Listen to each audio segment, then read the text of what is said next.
బెంగాల్‌లో భారతీయ జనతా పార్టీ పూర్తి దృష్టి పెట్టింది. ప్రస్తుతం మా ప్రాథమిక దృష్టి ఎన్నికల కమిషన్ ప్రారంభించిన మీద మాత్రమే అని చెప్తోంది ఆ పార్టీ. రాష్ట్ర వ్యాప్తంగా హెల్ప్ డెస్క్‌లు ఏర్పాటు చేసింది. 2021 ఎన్నికల అనుభవాల నుంచి పాఠాలు నేర్చుకున్నాం. అట్టడుగు స్థాయికి చేరువలో పనిచేస్తున్నాం. బూత్ స్థాయి బృందాలను ఏర్పాటు చేయడం, వాటిని ఒక స్ట్రీమ్‌లైన్ చేయడం అన్నటువంటి దాని మీదగా అడుగు పెడుతున్నాం అన్నటువంటిది భారతీయ జనతా పార్టీ స్థానిక నేతలు చెప్పుకొస్తుంది. వాస్తవంగా ఇప్పుడు అక్కడ కొన్ని నినాదాలు తీసుకున్నారు. రాష్ట్ర ప్రభుత్వ వైఫల్యాన్ని టచ్ చేస్తూ మహిళల భద్రతలో మమత ఫెయిల్యూరు, అట్లాగే మతి మనుష్ తల్లి మాతృభూమి, మా మతి మనుష్ తల్లి మాతృభూమి ప్రజలు అనే నినాదాన్ని తీసుకొచ్చారు. మా మతి మనుష్ తల్లి మాతృభూమి ప్రజలు, ఇది వాళ్ళ నినాదం.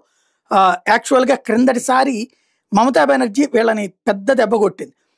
లోకల్గా ఏంటి బయట వాళ్ళని తీసుకొస్తారు, నరేంద్ర మోడీకి తనకి పోటీ అన్నటువంటి కోణంలో ప్రొజెక్ట్ తీసుకొచ్చింది. దాన్ని దృష్టిలో పెట్టుకుని ఈ దఫా బెంగాలీ స్థాపించిన ఏకైక జాతీయ పార్టీ బీజేపీ.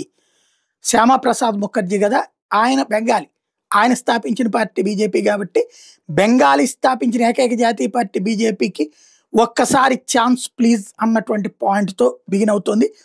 బెంగాలీ అస్మిత అన్నటువంటిది, అంటే బెంగాలీ గర్వం బీజేపీ అన్నటువంటి నినాదాన్ని తీసుకొస్తుంది. క్రిందటిసారి అప్పట్లో మమతా బెనర్జీ మహారాష్ట్రీయుని రాష్ట్రం నుండి రాజ్యసభ ఎంపీగా చేసిందంటూ సాకేత్ గోఖలే గురించి ఇప్పుడు ప్రధానంగా ప్రస్తావిస్తూ ముందుకెళ్తోంది. అలాగే బెంగాలీ ఏతరులైన శత్రుఘ్న సిన్హా, యూసఫ్ పఠాన్లను లోక్సభ ఎంపీలుగా చేసింది అన్నటువంటి విషయాన్ని గుర్తు చేస్తూ భారతీయ జనతా పార్టీ ఈ ప్రచారాన్ని తీసుకొస్తోంది. ప్రధానంగా దాంతో పాటుగా పార్టీ బెంగాలీ గుర్తింపు నొక్కి చెప్పడానికి జై మా కాళీ జై మా దుర్గా అన్నటువంటి నినాదాన్ని ప్రధానంగా తీసుకొస్తోంది.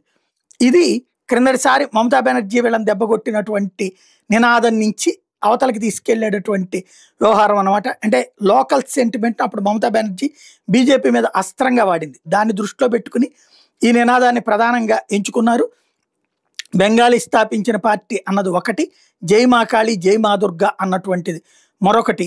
ఈ రెండింటిని ప్రధాన నినాదంగా చేసుకుని ముందుకెళ్తోంది. లాస్ట్ ట్రిప్ మేము చాలా తప్పులు చేసాం, బీజేపీ బయట వ్యక్తుల పార్టీని టీఎంసీ ప్రచారం చేస్తే ఎదుర్కోవడంలో ఫెయిల్ అయ్యాం అంటూ ఆ పార్టీకి సంబంధించినటువంటి నాయకులు ఇప్పుడు ఒప్పుకుంటున్నారు. అదే సమయంలో రాష్ట్ర వ్యాప్తంగా 80,000 బూతుల్లో పార్టీ కార్యకర్తలకు సంస్థను బలోపేతం చేయడానికి బాధ్యతలు అప్పగించారు.